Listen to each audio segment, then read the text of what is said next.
you feeling, Scranton? Come on, I said, how you feeling, Scranton? How many people here smoke pot? In 1937, there were 50,000 marijuana smokers in America. Today, according to the government's own statistics, there are 20 to 50 million marijuana smokers in America, thus proving the ineffectiveness of the laws to begin with. My first time coming to Scranton 15 years ago, we were trying to put on a little pot rally at a club. And the DEA came in and they scared the club owner. They told him that he was going to be prosecuted under the Rave Act if he let us put on a pot rally at his club. So I salute you, Pennsylvania, because this is how it starts. We have to be the change we all want to see. No one's going to change these laws for us, and we can't make the mistake of the 70s. Everyone thought pot was going to be legal by the 80s, and the laws just got worse and worse. We are on a precipice, and that is true. We are riding a wave, but we need to make sure we continue to ride that wave until all of our people are free. Gardening is never a crime. How many people here are registered to vote? Yay. I used to be the guy that stood up here and said if voting could change anything, it would be illegal. I was wrong. And I'm from a little town in New York called New Paltz, where me and two of my friends got together and we ran a campaign. We ran 2 people for village board and our buddy Jason for mayor. I remember sitting at the Students for Sensible Drug Policy meeting at 9:30 at night when Jason called me and said, "Yo, Rob, I gotta learn how to be a mayor." We took over our village board. We deprioritized marijuana arrests. We put solar panels on the village hall. We didn't allow the county to drive their trucks in our town unless they used biodiesel. We put reed beds to deal with our sewage issue. These are the changes that me and you can make as long as we stand united and do it. When it comes to marijuana, what you got to do is you've got to imagine a crop more versatile than the soybean, the cotton plant, and the Douglas fir tree put together. One whose products are interchangeable with those from timber or petroleum. One that grows like Jack's beanstalk with minimal tagging. There is such a crop, cannabis hemp marijuana. Henry Ford introduced an automobile that ran on fuels derived from cannabis hemp marijuana. Even the fenders were made from hemp. Ford's vision was to grow an automobile from the soil.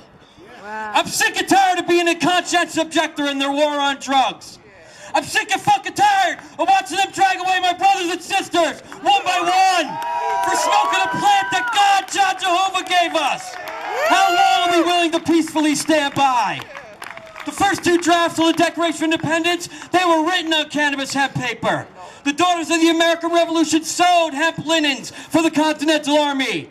In regions where hemp was prominent, such as Hempstead, New York, and Hemp Hill, Texas. Towns all over the United States, they were named after cannabis hemp.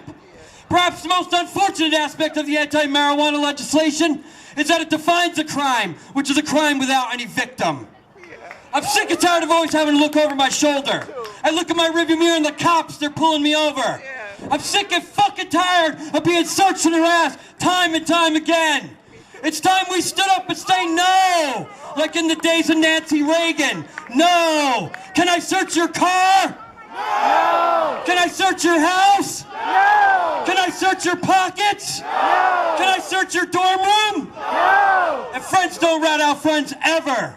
You and me, we are the face of pro-choice America. And I'm going to leave you with this. The paradox of our time in history is that we have taller buildings with shorter tempers. We have wider freeways, but narrower viewpoints. We spend more, but we have less. We buy more, but we enjoy it less.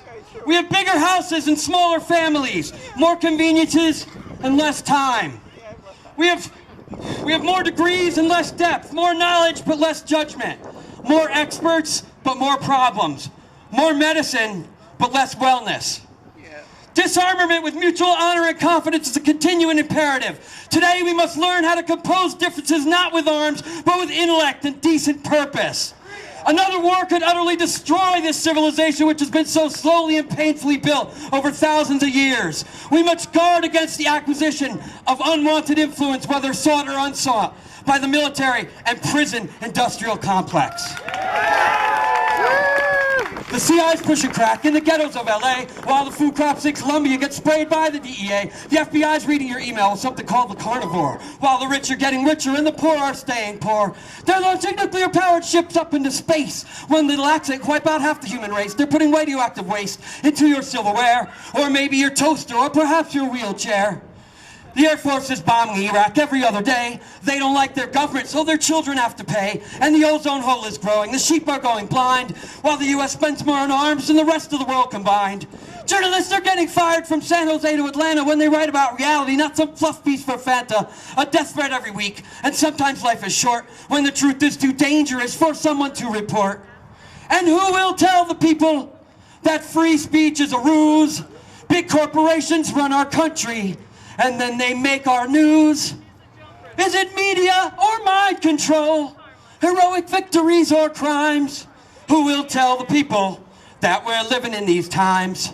1 in 3 adult Americans cannot read or write, and their children go to bed hungry every night. 2 million U.S. citizens, they're rotting behind bars, and while they're there, they're working hard, building parts for cars. The Army's building torture schools to keep the youth under control, and they're relocating Navos so they can mine some extra coal. Our taxes pay McDonald's to sell tumors in Shanghai, while 100,000 poison vets, they're just about to die. And the people are resisting wherever you may go. This is the single biggest fact they don't want you to know.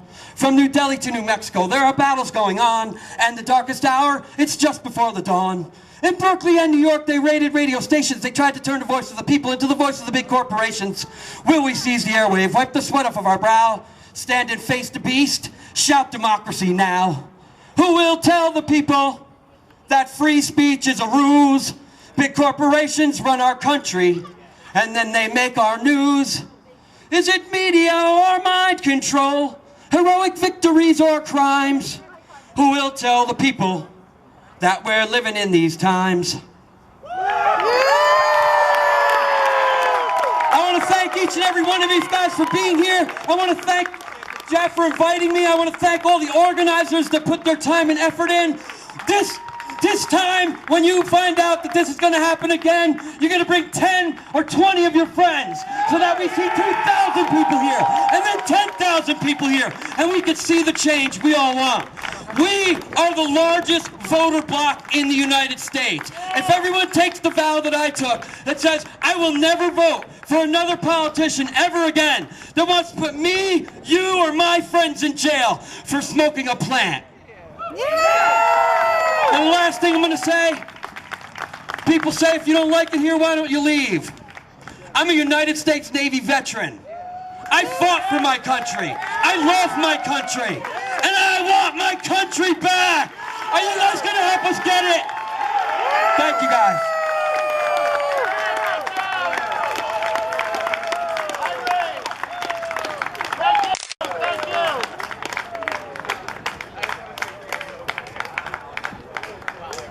Now, how about that guy, huh? That was only half the